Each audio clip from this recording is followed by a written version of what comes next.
India TV YouTube channel को subscribe करें और बेल आइकन दबाएं। हम आपको आपकी अदालत का बाकी हिस्सा नहीं दिखा पा रहे हैं क्योंकि इस वक्त प्रधानमंत्री नरेंद्र मोदी मन की बात कर रहे हैं। आपको सीधा लिए चलते हैं।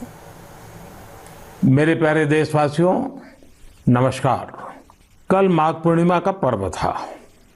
माघ का महीना विशेष रूप से नदियों, सरोवरों और जल स्रोतों से जुड़ा हुआ माना जाता है। हमारे शास्त्रों में कहा गया है, माघे निमग्ना सलिले शुशीते विमुक्त पापा त्रिदिवम प्रयांति। अर्थात माघ महीने में किसी भी पवित्र जलाशय में स्नान को पवित्र माना जाता है। दुनिया के हर समाज में नदी के साथ जुड़ी हुई कोई न कोई परंपरा होती ही है। नदी तट पर अनेक सभ्यताएं भी विकसित हुई हैं। हमारी संस्कृति क्योंकि हजारों वर्ष पुरानी है, इसलिए इसका विस्तार हमारे यहाँ और ज्यादा मिलता है। भारत में कोई ऐसा दिन नहीं होगा जब देश के किसी न किसी कोने में पानी से जुड़ा कोई उत्सव न हो।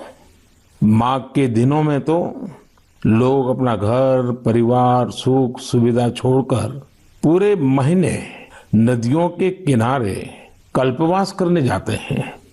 इस बार हरिद्वार में कुंभ भी हो रहा है। जल हमारे लिए जीवन भी है, आस्था भी है और विकास की धारा भी है। पानी एक तरह से पारस से भी ज्यादा महत्वपूर्ण है।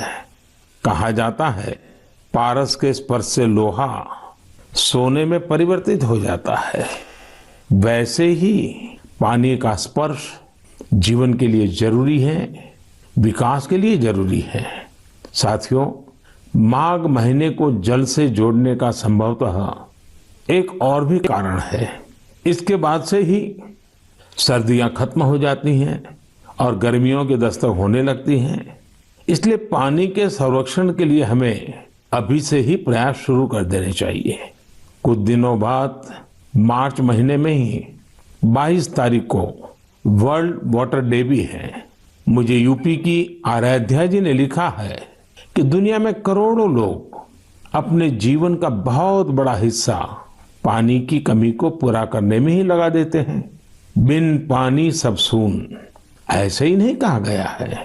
पानी के संकट को हल करने के लिए एक बहुत ही अच्छा मैसेज पश्चिम बंगाल के उत्तर दिनाजपुर से सुजीत जी ने मुझे भेजा है। सुजीत जी ने लिखा है कि प्रकृति ने जल के रूप में हमें एक सामूहिक उपहार दिया है, इसलिए इसे बचाने की जिम्मेदारी भी सामूहिक है। ये बात सही है।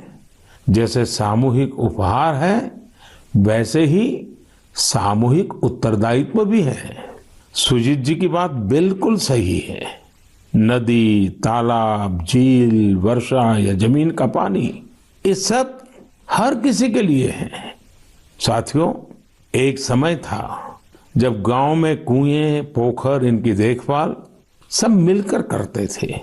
अब ऐसा ही एक प्रयास तमिलनाडु के तिरुवन्नामलाई में हो रहा है। यहाँ स्थानीय लोगों ने अपने कुओं को संरक्षित करने के लिए अभियान चलाया हुआ है। ये लोग अपने इलाके में वर्षों से बंद पड़े सार्वजनिक कुओं को फिर से जीवित कर रहे हैं। मध्य प्रदेश के अगरोदा गांव की बबीता राजपूत जी भी जो कर रही है, उससे आप सभी को प्रेरणा मिलेगी। बबीता जी का गांव बुंदेलखंड में है। उनके गांव के पास कभी एक बहुत बड़ी झील थी जो सूख गई थी। उन्होंने गांव की ही दूसरी महिलाओं को साथ लिया और झील तक पानी ले जाने के लिए एक नहर बना दी। इस नहर से बारिश का पानी सीधे झील में जाने लगा। अब ये झील पानी से भरी रहती है।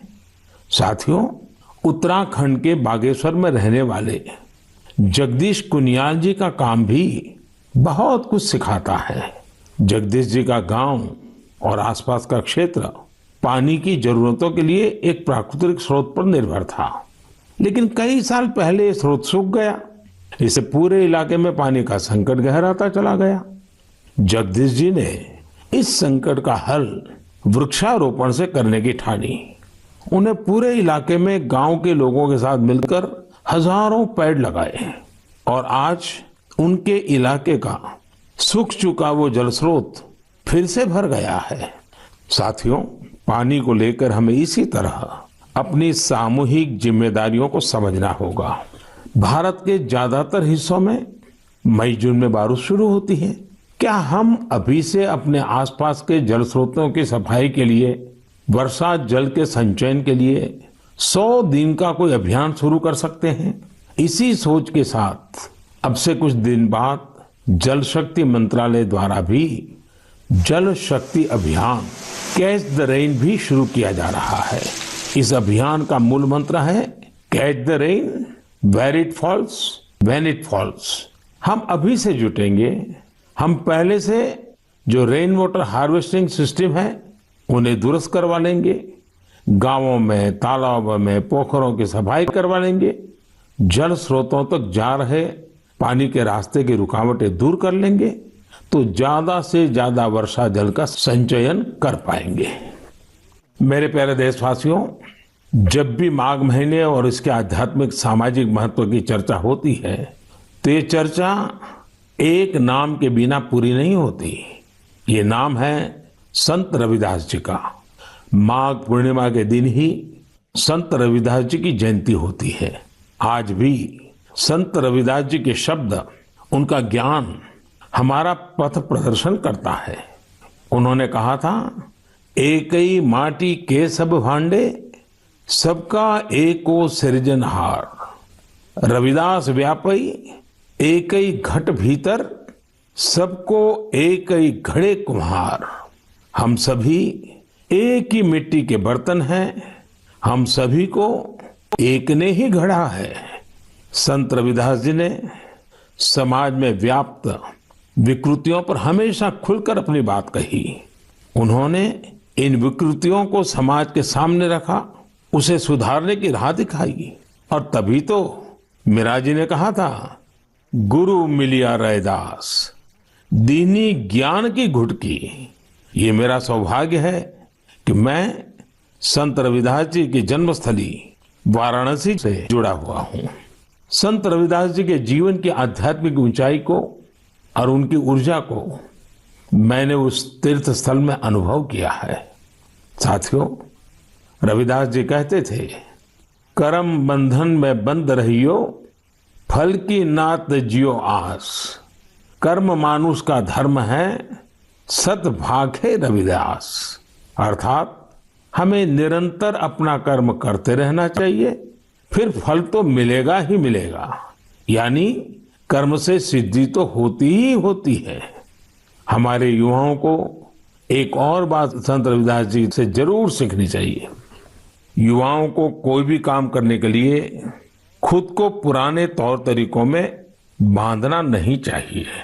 आप अपने जीवन को खुद ही तय करिए, अपने तौर तरीके भी खुद बनाइए और अपने लक्ष्य भी खुद ही तय करिए। अगर आपका विवेक, आपका आत्मविश्वास मौजूद है तो आपको दुनिया में किसी भी चीज से डरने की जरूरत नहीं है।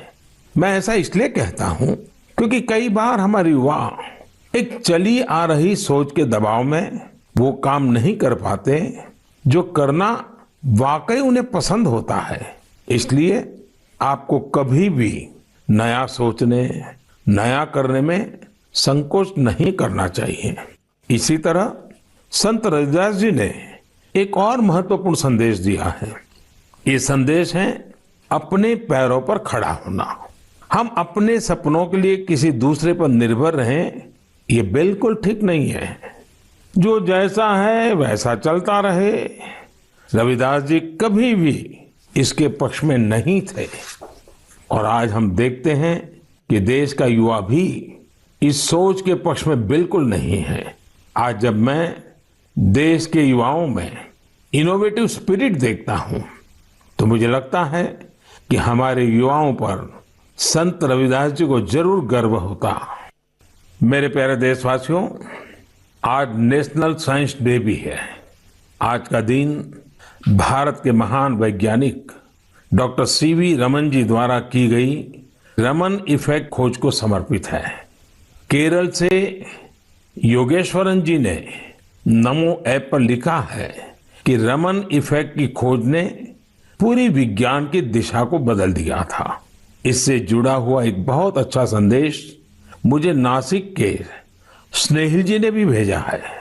स्नेहिल जी ने लिखा है कि हमारे देश के अनगिनत वैज्ञानिक हैं जिनके योगदान के बिना साइंस इतनी प्रगति नहीं कर सकती थी।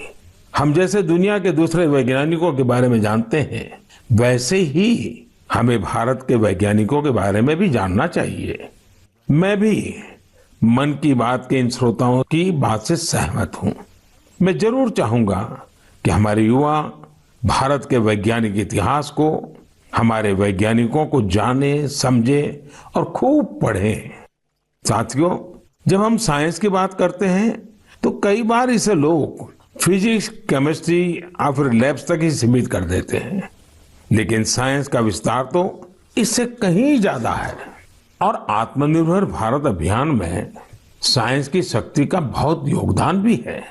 हमें साइंस को लैब टू लैंड के मंत्र के साथ आगे बढ़ाना होगा। उदाहरण के तौर पर हैदराबाद के चिंतला वेंकट रेड्डी जी हैं। रेड्डी जी के एक डॉक्टर मित्र ने उन्हें एक बार विटामिन डी की कमी से होने वाली बीमारियां और उसके खतरों के बारे में बताया। रेड्डी जी किसान हैं। उन्होंने सोचा कि वो इस समस्या के समाधान के लिए क्या कर सकते हैं। इसके बाद उन्होंने मेहनत की और गेहूं, चावल की ऐसी प्रजातियों को विकसित की जो खास तौर पर विटामिन डी से युक्त है। इसी महीने उन्हें world intellectual property organization Geneva से पेटेंट भी मिली है। ये हमारी सरकार का सौभाग्य है कि वेंकट रेड्डी जी को पिछले साल पद्मश्री से भी सम्मानित किया था। ऐसे ही बहुत इनोवेटिव तरीके से लद्दाख के उर्गेन फुत्सौग भी काम कर रहे हैं। उर्गेन जी इतनी ऊंचाई पर ऑर्गेनिक तरीके से खेती करके करीब 20 फसलें उगा रहे हैं, वो भी साइक्लिक तरीके से। यानी वो एक फसल के वेस्ट को दूसरी फसल में खाद के तौर पर इस्तेमाल कर लेते हैं। है ना कमाल की बात। इसी तरह गुजरात के पाटन जिले में कामराज भाई चौधरी ने घर में ही सहजन के अच्छे बीज विकसित किए हैं। सहजन को कुछ लोग सरगवा बोलते हैं, इसे मोरिंगा या ड्रमस्टिक भी कहा जाता है। अच्छे बीजों की मदद से जो सहजन पैदा होता है उसकी क्वालिटी भी अच्छी होती है।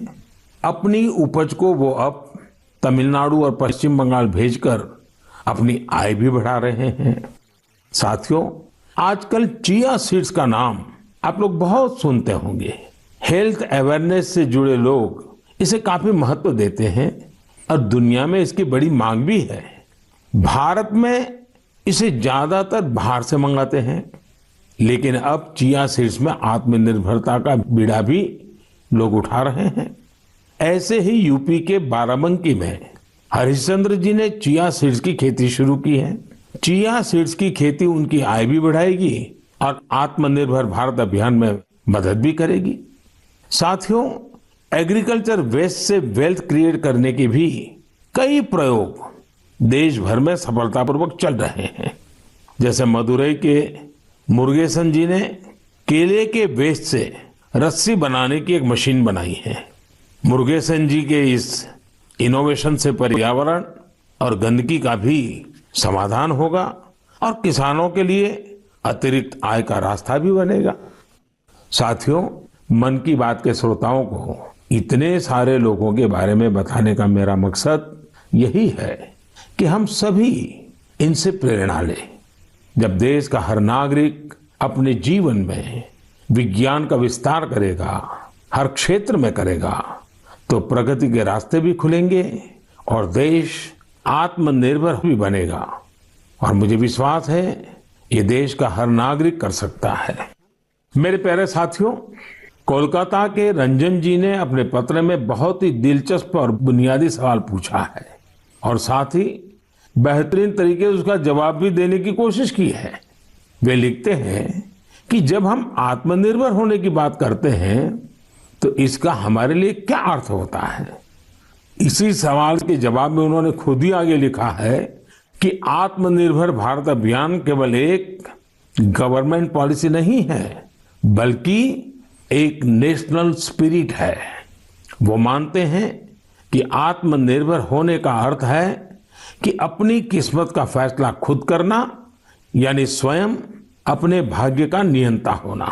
रंजन बाबू की बात 100% सही है। उनकी बात को आगे बढ़ाते हुए मैं ये भी कहूंगा कि आत्मनिर्भरता की पहली शर्त होती है अपने देश की चीजों पर गर्व होना, अपने देश के लोगों द्वारा बनाई वस्तुओं पर गर्व होना। जब प्रत्येक देशवासी गर्व करता है, प्रत्येक देशवासी जुड़ता है, तो आत्मनिर्भर भारत सिर्फ एक आर्थिक अभियान न रहकर एक नेशनल स्पिरिट बन जाता है। जब आसमान में हम अपने देश में बने फाइटर प्लेन तेजस को कलाबाजियां खाते देखते हैं, जब भारत में बने टैंक, भारत में बनी मिसाइलें हमारा गौरव बढ़ाते हैं, जब समृद्ध देशों में हम मेट्रो ट्रेन के मेड इन इंडिया कोचेज देखते हैं, जब दर्जनों देशों तक made in India corona vaccine को पहुंचते ही देखते हैं, तो हमारा माथा और ऊंचा हो जाता है। और ऐसा ही नहीं है कि बड़ी बड़ी चीजें ही भारत को आत्मनिर्भर बनाएगी। भारत में बने कपड़े, भारत के टैलेंटेड कारीगरों द्वारा बनाया गया हैंडीक्राफ्ट का सामान, भारत के इलेक्ट्रॉनिक उपकरण, भारत के मोबाइल, हर क्षेत्र में हमें इस गौरव को बढ़ाना होगा।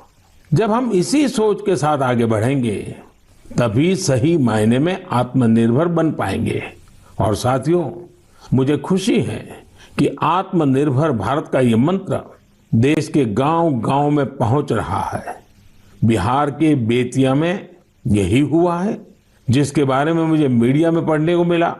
बेतिया के रहने वाले प्रमोद जी दिल्ली में एक टेक्नीशियन के रूप में एलईडी बल्ब बनाने वाली फैक्ट्री में काम करते थे। उन्होंने इस फैक्ट्री में कार्य करने के दौरान पूरी प्रक्रिया को बहुत बारीकी से समझा, लेकिन कोरोना के दौरान प्रमोद जी को अपने घर वापस लौटना पड़ा। आप जानते हैं लौटने के बाद प्रमोद जी ने क्या किया? उन्होंने खुद एलईडी बल्ब बनाने की एक छोटी सी यूनिट ही शुरू कर दी। उन्होंने अपने क्षेत्र के कुछ युवाओं को साथ लिया और कुछ ही महीनों में फैक्ट्री वर्कर से लेकर फैक्ट्री ओनर बनने तक का सफर पूरा कर दिया, वह भी अपने ही घर में रहते हुए। एक और उदाहरण है यूपी के गढ़मुक्तेश्वर का। गढ़मुक्तेश्वर से श्रीमान संतोष जी ने लिखा है कि कैसे कोरोना काल में उन्होंने आपदा को अवसर में बदला। संतोष जी के पुरखे शानदार कारीगर थे, चटाई बनाने का काम करते थे। कोरोना के समय जब बाकी काम रुके, तो इन लोगों ने बड़ी ऊर्जा और उत्साह के साथ चटाई बनाना शुरू किया। जल्द ही उन्हें न केवल उत्तर प्रदेश बल्कि दूसरे राज्यों से भी चटाई के ऑर्डर मिलने शुरू हो गए। संतोष जी ने यह भी बताया है, इससे इस क्षेत्र की सैकड़ों साल पुरानी खूबसूरत कला को भी एक नई ताकत मिली है। साथियों, देश भर में ऐसे कई उदाहरण हैं जहां लोग आत्मनिर्भर भारत अभियान में इसी तरह अपना योगदान दे रहे हैं। आज यह एक भाव बन चुका है जो आम जनों के दिलों में प्रवाहित हो रहा है। मेरे प्यारे देशवासियों, मैंने नमो ऐप पर गुड़गांव निवासी मयूर की एक इंटरेस्टिंग पोस्ट देखी। वे पैशनेट बर्ड वॉचर और नेचर लवर है।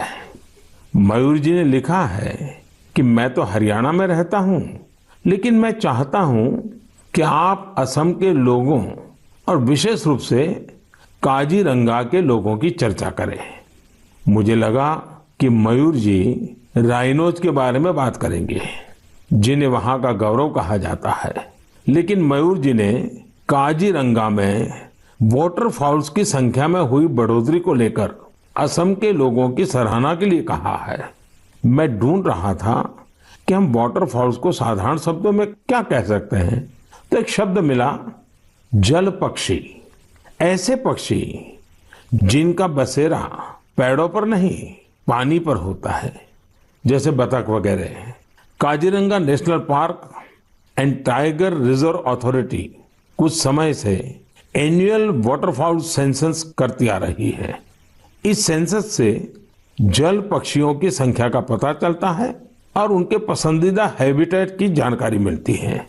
अभी 2-3 सप्ताह पहले ही सर्वे फिर हुआ है।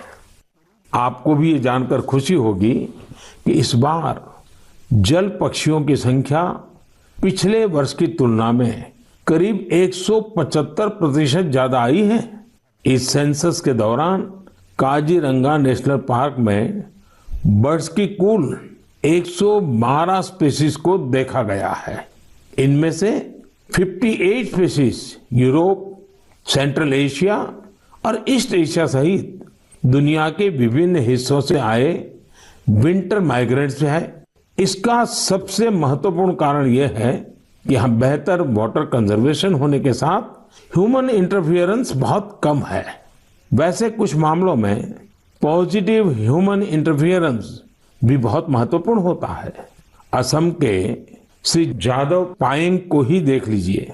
आप में से कुछ लोग उनके बारे में जरूर जानते होंगे। अपने कार्यों के लिए उन्हें पद्म सम्मान मिला है। श्री जादव पायेंग वो शख्स हैं जिन्होंने असम में मजुली आइलैंड में करीब 300 हेक्टेयर प्लांटेशन में अपना सक्रिय योगदान दिया है। वे वन संरक्षण के लिए काम करते रहे हैं और लोगों को प्लांटेशन एवं बायोडायवर्सिटी के कंजर्वेशन को लेकर प्रेरित करने में भी जुटे हुए हैं। साथियों, असम में हमारे मंदिर भी प्रकृति के संरक्षण में अपनी अलग ही भूमिका निभा रहे हैं। यदि आप हमारे मंदिरों को देखेंगे तो पाएंगे कि हर मंदिर के पास तालाब होता है। हजो स्थित हयाग्रीव मधेब मंदिर, सोनितपुर के नागशंकर मंदिर और गुवाहाटी में स्थित उग्रतारा टेम्पल के पास इस प्रकार के कई तालाब हैं। इनका उपयोग विलुप्त होते कछुओं की प्रजातियों को बचाने के लिए किया जा रहा है। असम में कछुओं की सबसे अधिक प्रजातियां पाई जाती हैं।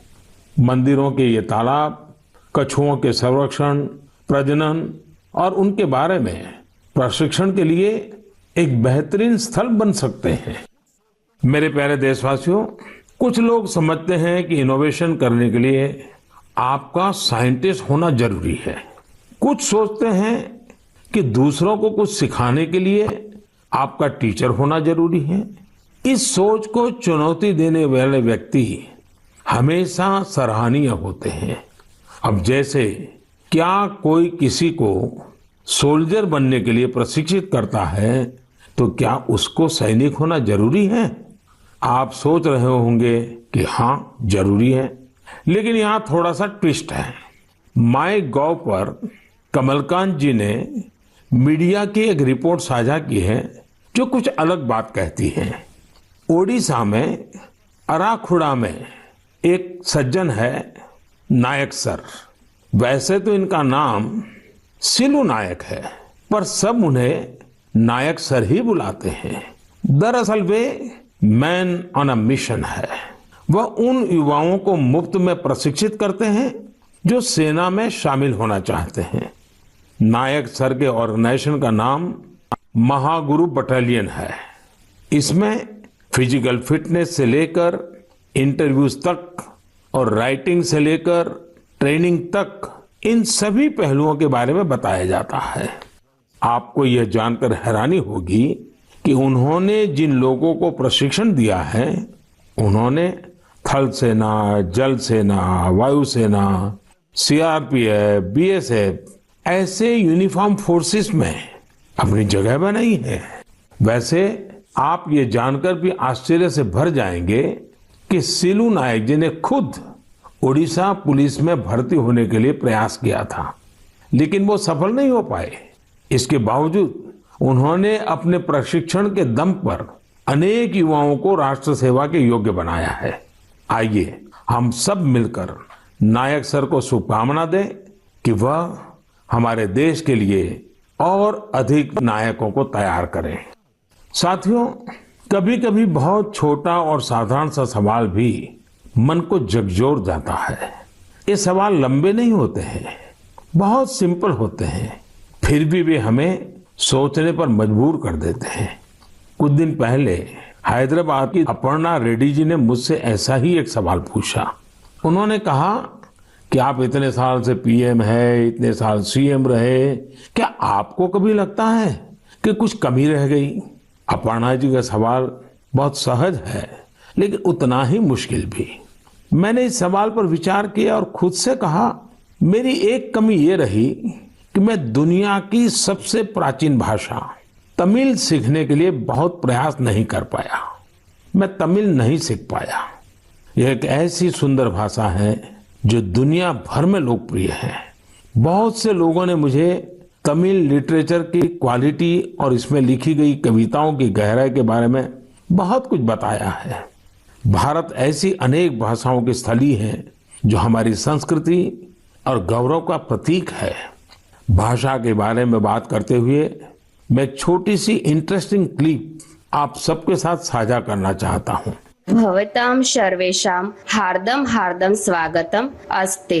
एकता मूर्त्याः दक्षिणतः सातपुला पर्वतमाला अस्ति। एकता मूर्त्याः वामतः विन्ध्याचल पर्वतमाला अस्ति।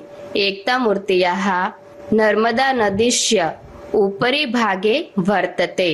अहम् एकता मूर्त्याः कार्यकर्ता अस्ति। सरदार वल्लभभाई पटेलः लोह पुरुषः इति उच्यते। दरअसल अभी जो आप सुन रहे थे वो स्टैच्यू ऑफ यूनिटी पर एक गाइड संस्कृत में लोगों को सरदार पटेल की दुनिया की सबसे ऊंची प्रतिमा के बारे में बता रही है। आपको जानकर खुशी होगी कि केवड़िया में 15 से ज्यादा गाइड धारा प्रवाह संस्कृत में लोगों को गाइड करते हैं। अब मैं आपको एक और आवाज सुनवाता हूँ।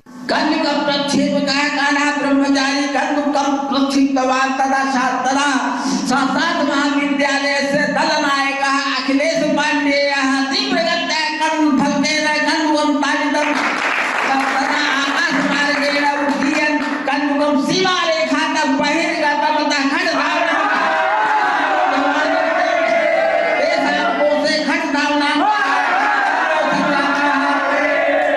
आप भी इसे सुनकर हैरान हो गए होंगे।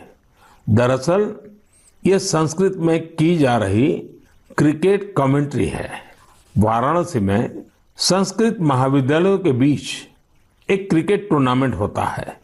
ये महाविद्यालय है शास्त्रार्थ महाविद्यालय, स्वामी वेदांती वेद विद्यापीठ, श्री ब्रह्मवेद विद्यालय और इंटरनेशनल चंद्रमौली चैरिटेबल ट्रस्ट।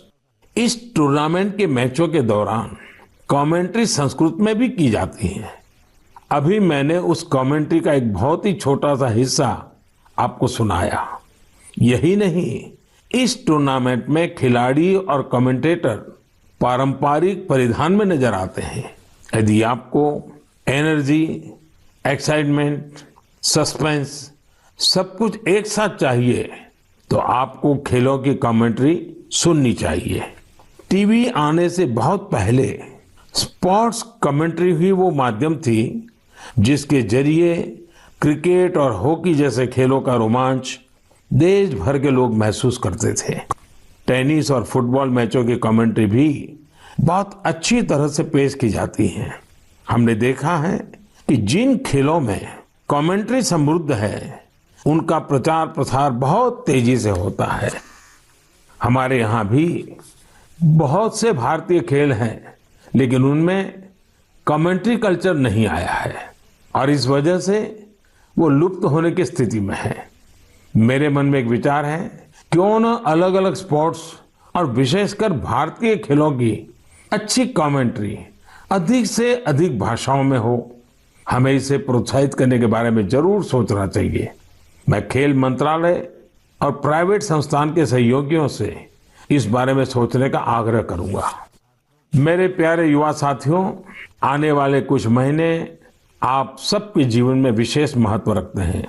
अधिकतर युवा साथियों के एग्जाम्स, परीक्षाएं होगी। अब सबको याद है ना, वॉरियर बनना है, वॉरियर नहीं। हंसते हुए एग्जाम देने जाना है और मुस्कुराते हुए लौटना है। किसी और से नहीं, अपने आप से ही स्पर्धा करनी है। पर्याप्त नींद भी लेनी है और टाइम मैनेजमेंट भी करना है। खेलना भी नहीं छोड़ना है, क्योंकि जो खेले वो खिले। रिवीजन और याद करने के स्मार्ट तरीके अपनाने हैं। यानी कुल मिलाकर इन एग्जाम्स में अपने बेस्ट को बाहर लाना है। आप सोच रहे होंगे यह सब होगा कैसे? हम सब मिलकर यह करने वाले हैं। हर वर्ष की तरह इस वर्ष भी हम सब करेंगे परीक्षा पे चर्चा। लेकिन मार्च में होने वाली परीक्षा पे चर्चा से पहले मेरी आप सभी एग्जाम वॉरियर से, पेरेंट्स से और टीचर से रिक्वेस्ट है कि अपने अनुभव, अपने टिप्स जरूर शेयर करें। आप MyGov पर शेयर कर सकते हैं, नरेंद्र मोदी ऐप पर शेयर कर सकते हैं। इस बार की परीक्षा पे चर्चा में युवाओं के साथ साथ पेरेंट्स और टीचर्स भी आमंत्रित है।